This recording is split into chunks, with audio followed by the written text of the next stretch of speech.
Brand new day is finally here. Yes, I just flinged that. You saw me. Plus, you guys have been living under a rock. Brand New Day has finally came out in theaters recently. It just came out. I went to go see the movie on opening night. It was amazing. It was awesome. As you would know, too, if you're a huge-time Spider-Man fan, you saw No Way Home. Probably, oh, dang. How many years ago was that? Like 5? I'll check. I'll put it. It's right here. Brand new No Way Home. Sorry. No Way Home came out quite a few years ago, and we have been on a leaving hook, a hook anger, or I keep on saying the wrong things, cliffhanger for this new movie, Brand New Day, to come out, which will feature new characters and the same original OG cast that we've been having. I'm just gonna go ahead and say this just right off the bat. I went to go see this movie on the opening night premiere, which AFK, or sorry, not AFK, aka which is a Thursday for me. We went to go see Brand New Day on opening night, and it was packed. Like, it was genuinely packed. Remember when we were at the movie theater, my dad was telling me about how he hasn't seen anything like this since like Star Wars. Like Star Wars, The Rise of Skywalker came out in some sort. Brand New Day movie, I went ahead and brought my Baby Yoda blanket, which I do sometimes share on live streams, or just, I don't have it with me right now. I brought my blanket, we got some concessions, and we went ahead and started heading into our room. And again, it was packed. We pre-ordered our tickets just to ensure that I was going to be able to go see this movie. I don't know about Doomsday. I'm afraid how it's going to be for Doomsday. We may have to pre-order tickets for that movie too, because, oh yeah, FYI, if you don't know, if you haven't checked, Brand New Day has made over, so far, $1 billion in box office, which, is insane. It's actually a little bit over how much, I think, like, Endgame made. Just wait to see how much Doomsday is gonna make. I promise you, it's gonna make even more than Brand New Day. If I had to guess, it's gonna make almost double that amount. I know that sounds far stretched, but hey, it's a theory going on, or it may hit like 1.5 billion. I don't know. At the box office. That's kind of my running theory at the moment. I'm kidding. Like, I remember when I went into the room theater. I can't remember if I used the restroom or if I grabbed like a snack. I think I grabbed a snack last second. If you want to know what that was, it's peanut butter M&Ms. Amazing snack. It's one of my favorite treats, especially at the theaters. I remember last second going into the room, and whenever we usually sit at the back row. In the movie theaters, my dad and I, we always sit in the back row. That was kind of a classic hit right there, because I personally believe that's where you get the best view of the whole movie. I went to the back row, and I saw like 3 to 4 dudes. They're like all, I'm guessing they're all friends, all guys. They're all hanging out. Sorry, I'm trying to clear my throat. They're all dudes. They're all hanging out. And I remember, because like they had a bunch of snacks on the floor. And keep in mind, when the movie starts, the whole room is pitch black. All you could see is whatever was going on in the movie. That's it. So I literally remember being like, sorry, excuse me, and, I was afraid that I was literally gonna trip on all these dudes' snacks and goodies. They had a bunch of snacks and goodies on the floor, and I was afraid I was about to trip all over them. Again, it's pitch black, so I cannot see anything. Beginning to avoid trampling, I just went ahead and just like leaped over. I just made a huge jump forward, kind of like Spiderman does, you know what I mean, in the movies, whatever. No one cares. I went ahead and made a huge leap, and I got to my dad, and we started watching the movie, and I took like a whole 5 minutes just to make sure I got my M&Ms open, I'm ready to snack, to make sure I'm all comfortable, and start focusing on the movie, and start getting into the movie, focusing on it, and seeing what it's all about. So now let's start getting into the movie. I'm gonna be honest with you. I'm afraid of what parts to say. Okay, I'm gonna be real with y'all. I think the vast majority of my viewers are people who care to watch this video already have seen Brand New Day. But I'm also afraid that not as many people have. You know what I mean? Debating on whether I want to give out too many spoilers in this video or not. Because again, a lot of people, especially diehard Marvel fans, they should have already seen the movie by now, okay? Diehard Marvel fans, they should have already seen the movie by now. But I know there's a lot of people who are busy, or they got something going on, their own situation, and they may have not seen the movie yet. So I was kind of debating in my head whether or not I should do it. Again, it's probably in the title or something like that. I haven't titled it yet. I'm going to give out some spoilers in this movie, okay? I'm going to give out some spoilers, but I'm not going to give out everything, so people won't be upset at me. I'll give out the main points and the main climax stuff, and probably just leave it at that. For this video, I'm just gonna give out the main points and like have the main spoilers, and everything else like just leave up for you to watch again because I don't want to upset people. Okay, so one of the main things, especially kind of like in the introduction to the movie, the beginning of the movie, kind of hold the exposition of what's going on. Peter Parker, Tom Holland's he is going through a rough time, okay? His friends don't remember him. Ned doesn't remember him. Zendaya doesn't remember him. All his friends have personally forgotten him and who he was, especially if you watch No Way Home, you'll know why. If not, I'll go ahead and watch that because you're not going to understand this. They do not remember him. They don't know him, and they are moving on with their own lives, and they made it into MIT. And Tom Holland, and since too they have social media, they've been posting kind of like what they've been doing on their Instagram. Peter Parker is just trying to get through life, keep looking forward, and he's trying to keep doing what he's doing at his duties as Spider-Man and live his personal life, while his friends are continuing to live their own lives and have their dream of MIT, which Peter Parker also dreamed of. But of course, everyone forgot who Peter Parker was, so that drastically fumbled back. The movie, especially in the beginning, it really focuses on what Peter Parker's going through and how what Mysterio did in the previous movie really devastated him. It focused on just the fact that there's times where he's depressed, he is very anxiety high. He is very lonely, and he needs human connection, and he's also trying to be the everyday friendly neighborhood Spider-Man. It really just focuses on what he's going through in his personal life, and he's still trying to be the Spider-Man.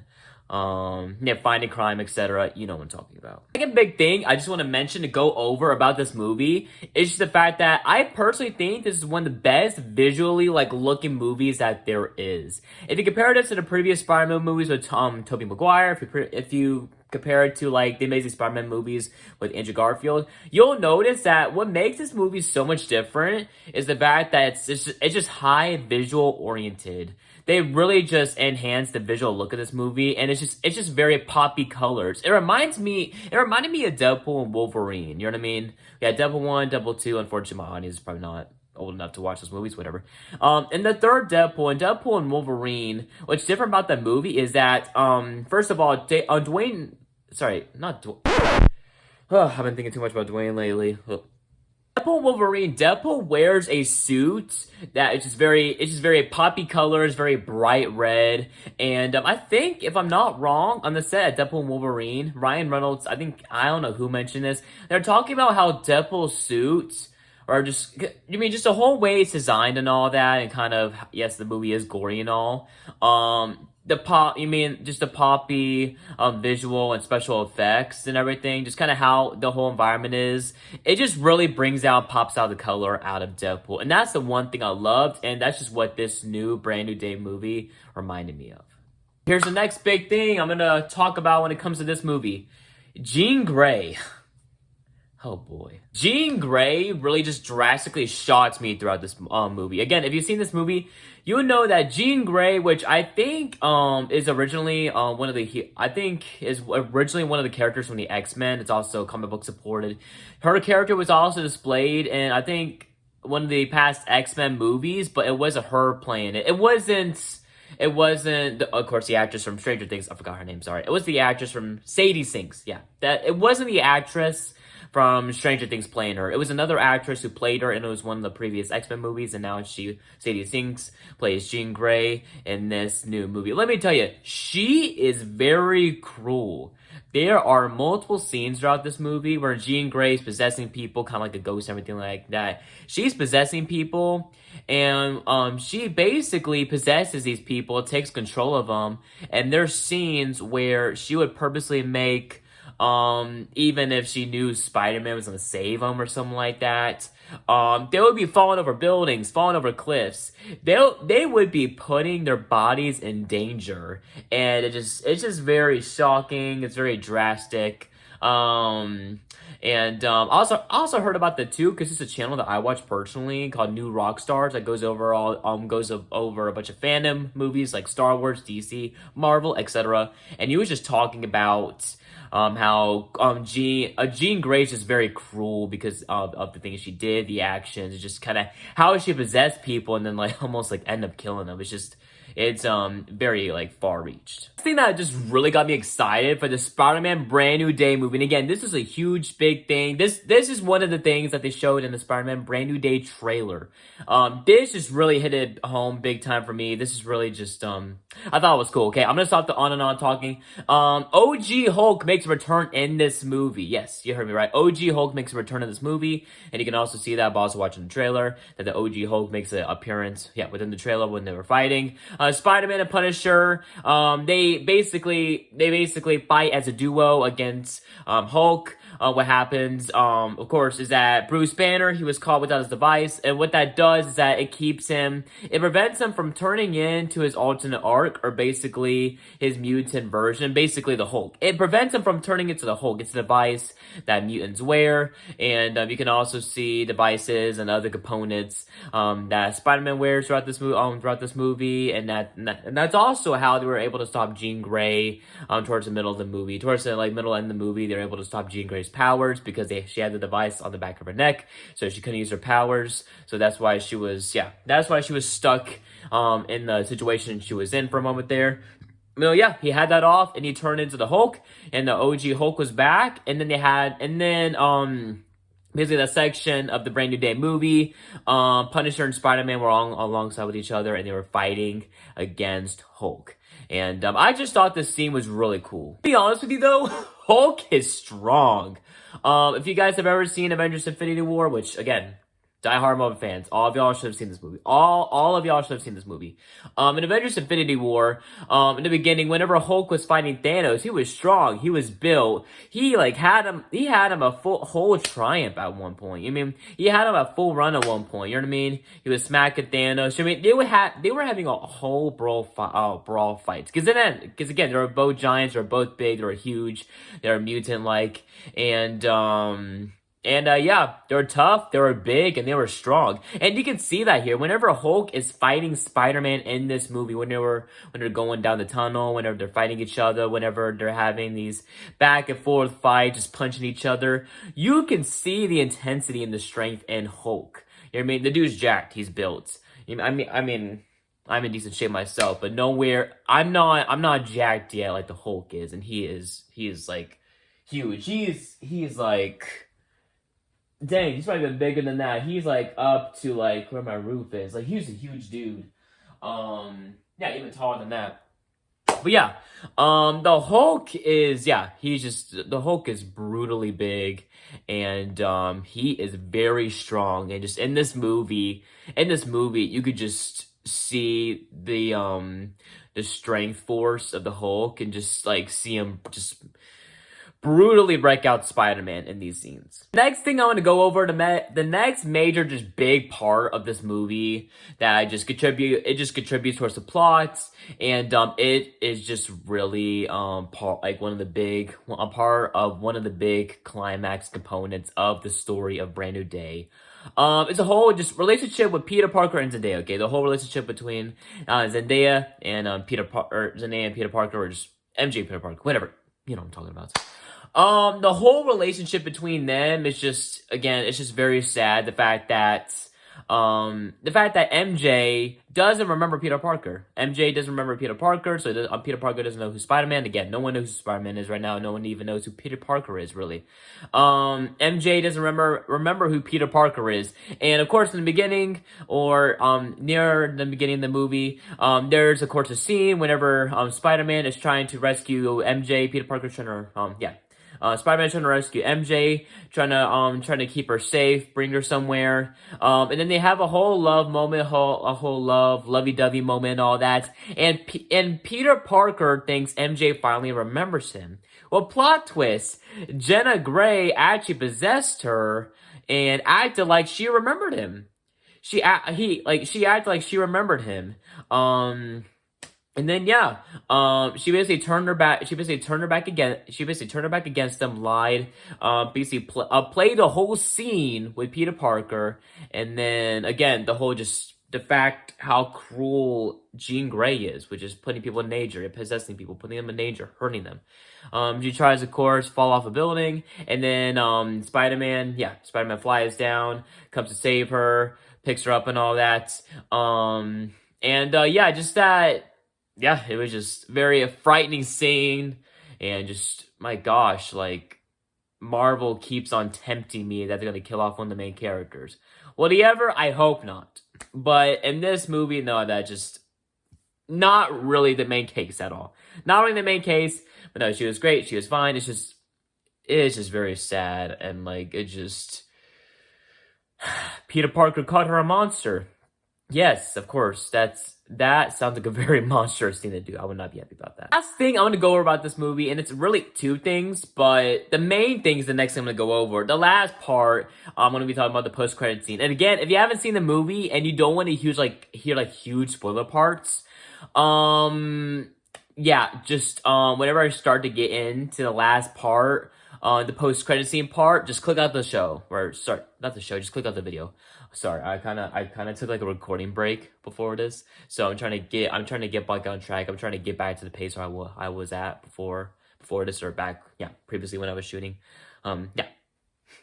But in this part, and this is what actually ends off the movie. In this last scene of the movie, yeah, it ends off the movie. Peter Parker walks into a shop. He walks into a store. I think he actually walked in the same restaurant. He walked in the same restaurant, gas station, kind of food store that he walked into early on in the movie. And that's when he saw Ned kind of in the area. That's when he kind of saw Ned at the store. And what happened was that he ended up going up to Ned. And again, remember, Ned doesn't remember Peter Parker either. But what Peter Parker does, Peter Parker, actually, he shakes his hand, you know what I mean? They greet each other, they remember each other, you know what I mean? They have a whole acquaintance, they kind of see each other again and all that, they catch up on with one another. And as they're talking, Peter Parker requests for a handshake, or he ends things off with a handshake. When they're done talking, he does a handshake, and then mid-handshake, they start doing a whole friend shake. I mean, a whole classic friend shake. And guess what? Ned actually catches along with this. And then they continue on with his handshake thing. And then when they're done, Ned says, Peter. And yeah, Ned apparently somehow remembers him, and then the movie ends off. Yeah. I'm kidding. After I went to go see this movie, a buddy of mine who also does YouTube, which I may or may not promote his channel, it's right here. We were on a call. I was at Target. We were on a call. I was on a phone call or something like that. We were talking about the movie. He thought it was a very cheap way to end the movie. Again, or I don't know. I may not even promote his channel. I'm not trying to make my friend look bad. It's just a side joke that I had. It's something I made fun of him about. I don't know. He's just trying to catch up with the Marvel movies. But yeah, it's just a funny little joke that I made with him. But yeah, I get it. It's just a lot of people are currently making theories right now about how Ned remembers that Peter Parker is Spider-Man, or how he remembers Peter Parker. People are trying to theorize how he remembers Peter Parker. Was it his Doctor Strange magic that he was starting to develop and form in Spider-Man No Way Home? Is it just that whole friendship thing? Whatever. Something like that. I just hope it wasn't a cheesy way or just a cheap script way to end the movie. But we'll figure that out. Very last thing I want to talk about, and again, I'm going to be talking about the post-credit scene here. If you haven't seen the movie, if you don't want to hear about it yet, go ahead and click out the video and all that. But hey, guys, before I start with this post-credit scene, before I start explaining this post-credit scene, be sure to subscribe so we can get on our way to 50K subscribers. We're currently over 41K, but please support our channel. Highly appreciate it. It's this last scene, the post-credit scene. So basically, Ned has this device. It's called a Spidey tracking device. It's basically where it detects and it locates Spider-Man near the area. And basically what happened is that in the end of the movie, on that device, while it detects people around in the area, etc., because it's looking for Spider-Man, like a Spider-Man, or it's looking for Spider-Man. It expands out of Earth, and then it goes into space, and it detects a Spider-Man in space. Ain't that crazy? To be honest with y'all, I'm gonna be honest with y'all. I do not know yet what that could possibly be, okay? There's many theories you could point out.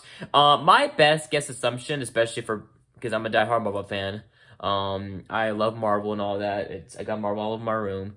My biggest assumption is that it's a Spider-Man, either from another universe. It's Miles Morales, a Spidey from outer space.